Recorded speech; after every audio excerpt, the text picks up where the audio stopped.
Bonsoir, enfants de Cain, et bienvenue dans cette troisième vidéo dédiée au sabbat, seconde secte vampirique majeure de l'univers de Vampire, la Mascarade. Cette nuit, nous étudierons les rites propres au sabbat. Ces cérémonies avant tout sociales tiennent des rôles majeurs au sein de la secte. Ils permettent de rassembler les Caïnites, mais aussi de les divertir. Ils agissent comme des codes sociaux qu'il faut respecter afin que le sabbat puisse garder une cohérence interne. Un sabbatique qui refuserait d'appliquer un rite serait aussitôt jugé, voire répudié de ses pairs. Si la Camarilla veille sur des traditions que le sabbat juge dépassées, l'épée de Caïn s'organise autour de certains événements ritualisés afin de toujours renforcer l'esprit de loyauté envers la secte et de solidarité envers leurs semblables. On observe deux grands types de rites au sein du sabbat, les Auctoritas Ritae et les Ignobilis Ritae. La première catégorie est, pour rappel, une obligation pour chaque membre du sabbat, comme le stipule la troisième loi du Code de Milan.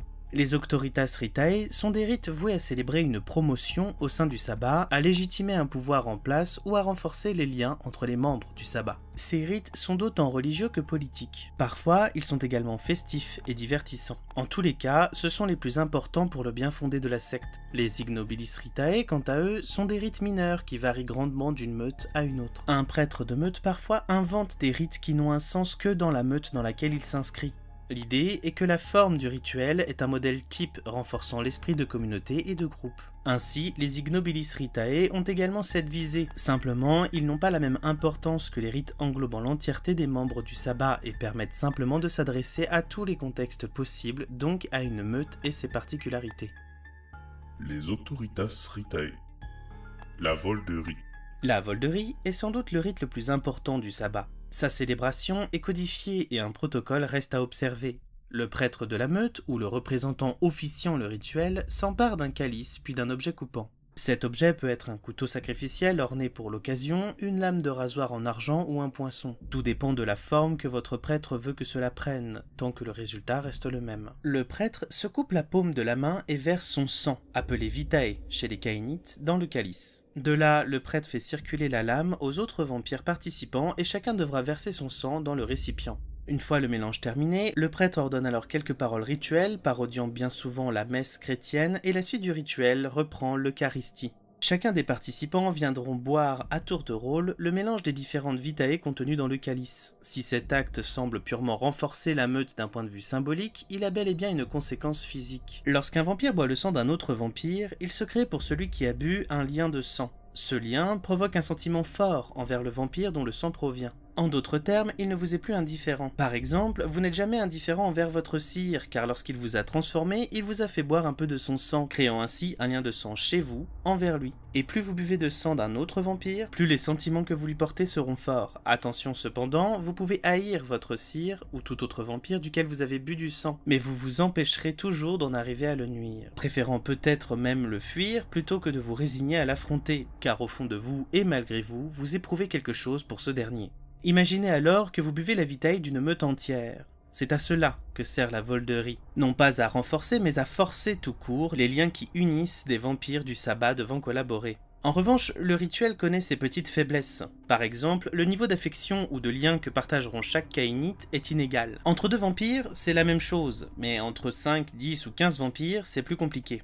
Un tel donnera sa non-vie pour son voisin de droite, alors que son voisin de droite n'éprouvera que le besoin de lui accorder un peu plus d'attention. En revanche, sa comparse d'en face, il serait prêt à tout pour sa survie, etc. La Volderie noue les membres d'une meute, mais de façon arbitraire et inégale. En revanche, ces liens persistent dans le temps et sont très difficiles à défaire. Entre vampires liés par la Volderie, on se désigne sous le nom de vinculum ou vinculi au pluriel. Et en raison de la persistance de ce lien, les plus hauts dirigeants du sabbat ont souvent tout un réseau de vinculi dont ils peuvent s'assurer la plus grande des loyautés.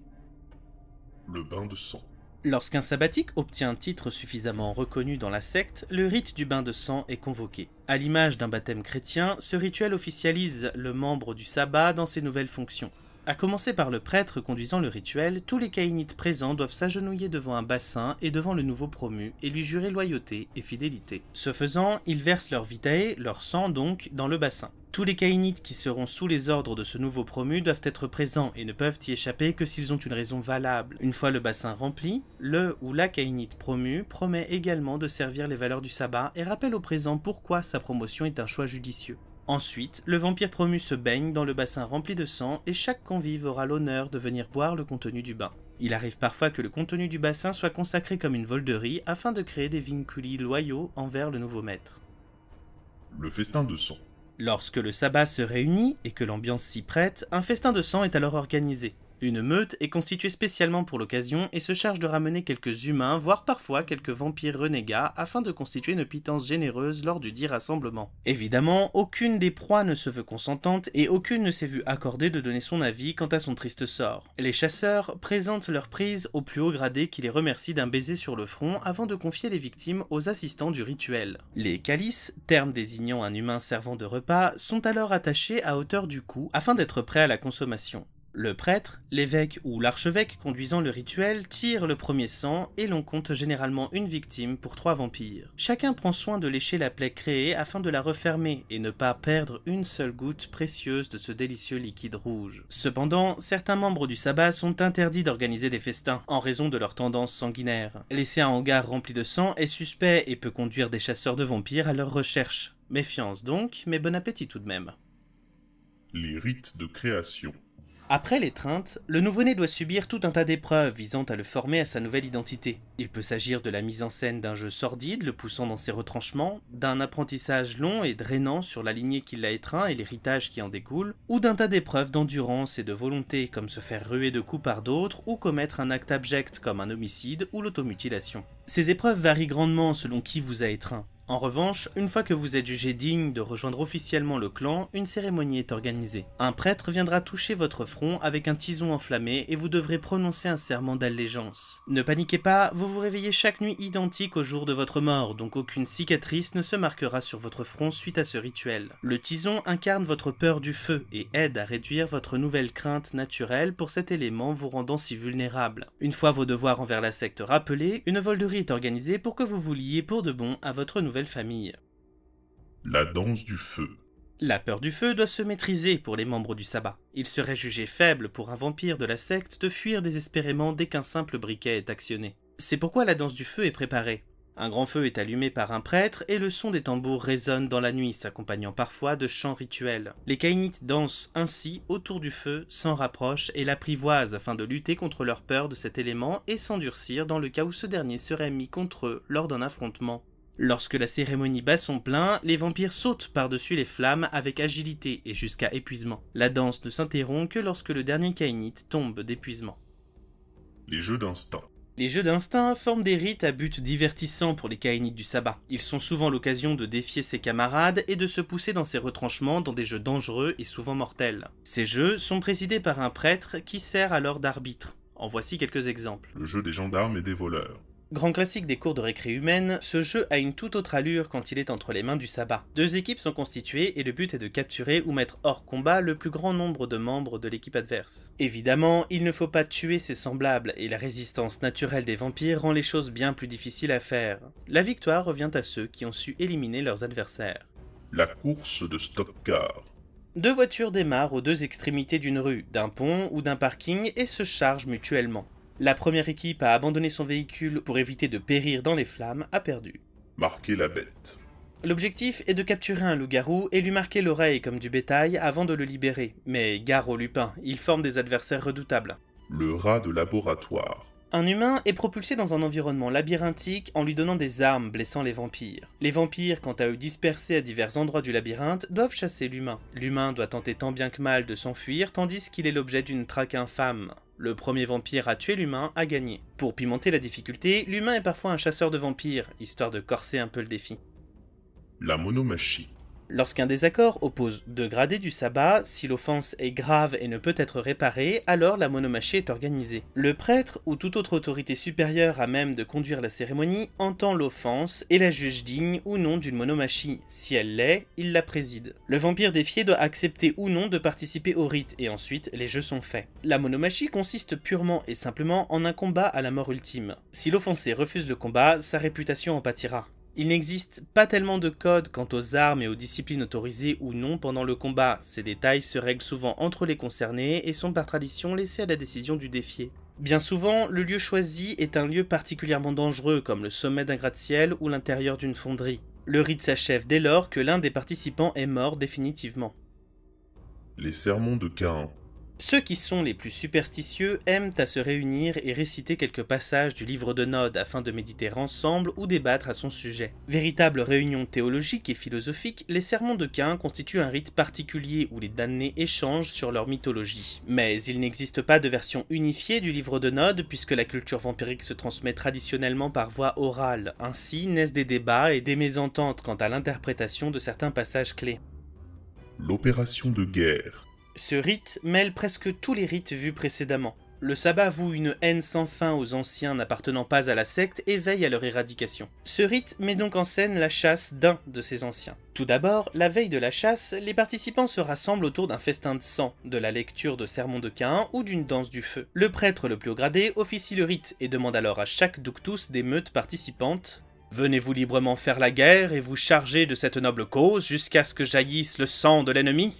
Ce à quoi les Duktus doivent fièrement répondre oui. Une fois les meutes engagées dans le combat, l'identité de l'ancien est alors révélée. À cet instant, ce défilé lorsque le nom est prononcé est très mal vu du sabbat. Le lendemain soir, la chasse commence. Les meutes participantes doivent traquer, trouver et diableriser l'ancien ciblé. La diablerie définit simplement l'acte de vider un vampire de sa vitae et de le consommer afin d'en absorber la puissance et les pouvoirs. Les meutes ne doivent pas s'entretuer, mais une seule d'entre elles sera dressée vainqueur, celle qui a été la première à consommer le sang de l'ancien. Une preuve de la réussite de la traque doit être apportée au prêtre officiant le rite et une bénédiction est accordée au vainqueur. La chasse sauvage. Ce rite est réservé aux traîtres du sabbat et est particulièrement violent. Assimilable à une chasse de sang camariste, lorsqu'un traître est débusqué, une chasse sauvage est déclarée. Ainsi, le prêtre conduisant le rite invite tous les membres du sabbat local à traquer et ramener le déchu. Une fois immobilisé, le coupable sera victime de longues heures de torture et de supplices, souvent par les mains des autres membres de sa meute. Pour finir, un bûcher consacré est dressé, et le coupable est empalé dessus puis condamné à mourir dans les flammes. S'il a été aidé ou s'il a divulgué quelques secrets de la secte à d'autres personnes, vampires ou humaines, n'appartenant pas au sabbat, ces personnes seront activement recherchées afin de subir le même sort. Une mesure qui en dissuadera plus d'un de rompre son allégeance à la secte. Les Ignobilis Ritae. Les Ignobilis Ritae étant propres à certaines meutes et créées pour elles, nous nous attarderons moins à leur sujet. Retenez simplement que, à l'instar des Auctoritas Ritae, ces rites doivent servir à souder la meute et en renforcer l'efficacité et la cohésion de ses membres. Parmi les plus connus, on peut citer notamment le rite d'acceptation.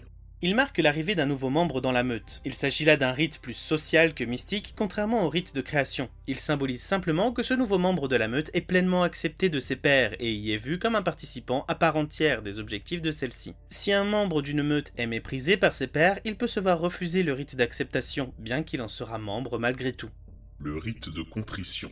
Lorsqu'un caïnite manque à ses engagements envers le sabbat sur une faute pouvant être graciée, il peut demander un rite de contrition. Ce rite ressemble à la confession catholique. Le vampire avoue sa faute et implore le pardon. Ses supérieurs, généralement l'acceptent, engagent de bonne foi. Simplement, si le fautif réitère son manquement, ce choix du rite peut ne plus lui être accordé et ce dernier peut se voir tué.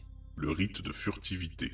Avant une opération nécessitant le silence le plus absolu, certaines meutes choisissent de simplement se trancher la langue et la jeter au feu. Pas de panique, comme je le disais plus tôt, ils la récupéreront la nuit suivante après une courte torpeur, puisque les vampires se réveillent toujours identiques au jour de leur mort. Ce rite se fait autour d'un feu, et chaque vampire, excepté le Duktus afin qu'il puisse continuer de donner ses ordres, se coupe la langue à l'aide de leur croc et la crache dans le brasero consacré, tout simplement. Et voilà qui vient clôturer cette vidéo dédiée aux différents rites composant le sabbat. Je ne sais pas ce que vous en pensez, mais je trouve la plupart de ces derniers assez flippants. En réalité, je comprends aussi leur utilité. Le chemin spirituel est aussi un pouvoir politique. Il l'a longtemps été dans notre histoire et l'est encore dans certains pays du monde. Le sabbat semble garder cette tradition. Les rites servent à renforcer l'esprit communautaire, rappeler les obligations de chaque membre de la secte et punir ceux qui les trahissent. N'hésitez pas à donner votre avis sur ces différents rites, c'est toujours intéressant de vous lire. Et si vous avez aimé cette vidéo, surtout n'hésitez pas à la liker, la partager et à vous abonner à la chaîne. Sur ce, je vous dis à la prochaine et d'ici là, restez éloignés de la lumière du soleil.